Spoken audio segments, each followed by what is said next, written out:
A few years back, Davy Rothbart decided that somebody, somewhere, should do a magazine that was made up entirely of orphan shopping lists and missing pet notices. Love notes, photographs, anything really. Now, people all over the country send him this stuff. He instructs his contributors to name their pieces as they would a piece of art. He is in day 2 of a 50-state tour, traveling around promoting the book. It's a collection that can be funny and sometimes heartbreaking. Please welcome Davy Rothbart. Found is just basically a collection of notes, letters, photographs, anything really that people have found in the grass, in alleyways, in the ocean, and they send it in to us, and we just slap it together into this magazine. And what I love is just this whole community aspect of it, because it's just a gigantic collaborative art project. So I realized that there were finds in the book from every single state. We figured the best way to bring Found to the people is take it on the road.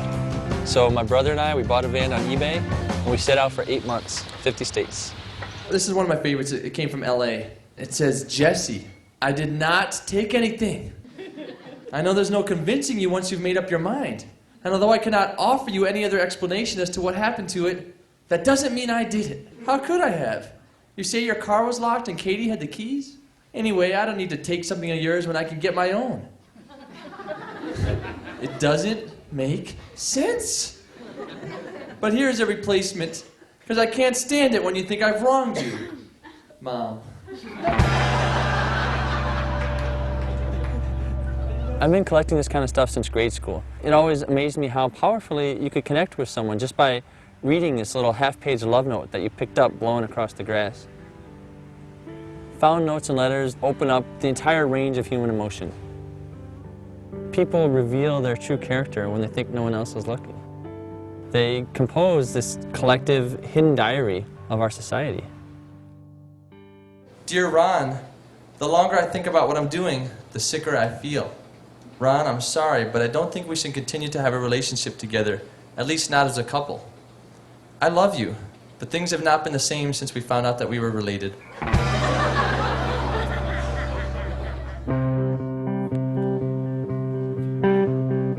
Some of the most hilarious and heartbreaking stuff that we get comes from kids.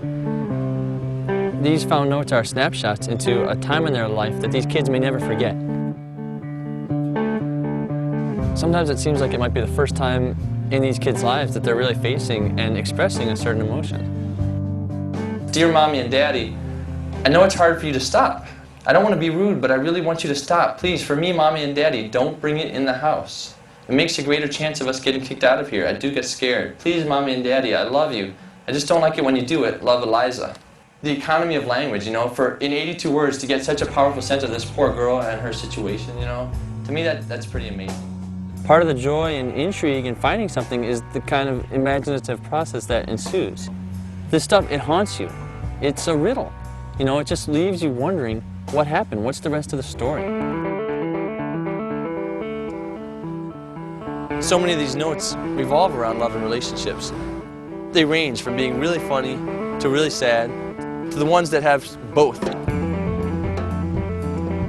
You start laughing and then at the end you just realize how terrible a situation it really is for the person, and it kind of makes you wince. This woman, I guess she's involved with 2 different guys. So she's listed the bad things and good things. Bad things: Andrew, crazy. Paul, crazier. Andrew is torn between Stacy and I. Paul is too childish. And then the good things. Andrew, I married him. Paul has a house. Andrew, sex. Paul, money. It's sort of a thrill for me to relate to some of these people, to realize maybe they're going through some of the same things. Even if you read a love note and you're just like, oh my God, I've written that same pitiful love note. There's a lot of angry notes.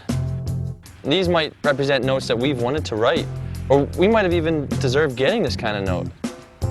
Even though they're negative and nasty, there's almost a sense of satisfaction and justice that someone got put in their place. Thanks to you, my handicapped wife could not get into our house. I hope you die on the way back to Michigan. Red Wings suck.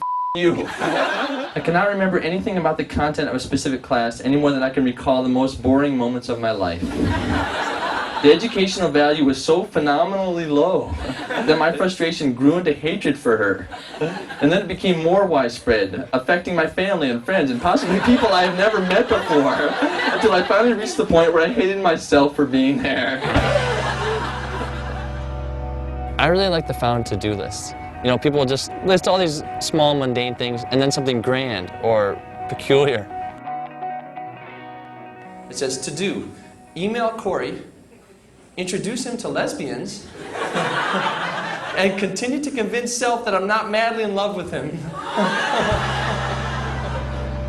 Goals. 1, go to church, find God, then find myself through him. Get baptized. 2, party a lot. Meet new people. Start drinking once a week. Be social. My mom met my dad at a party. Don't forget that.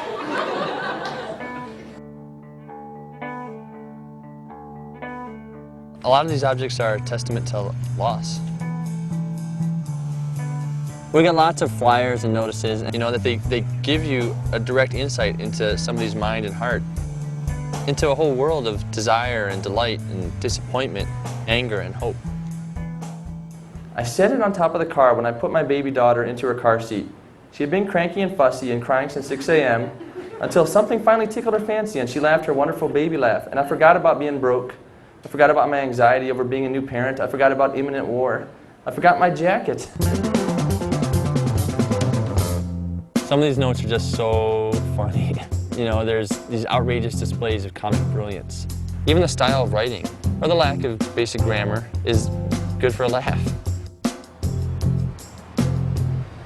Sometimes, you know, you buy a book at a used bookstore or something, and there's already an inscription in it. Well, the book is the Communist Manifesto, and the inscription is written, "To my parents.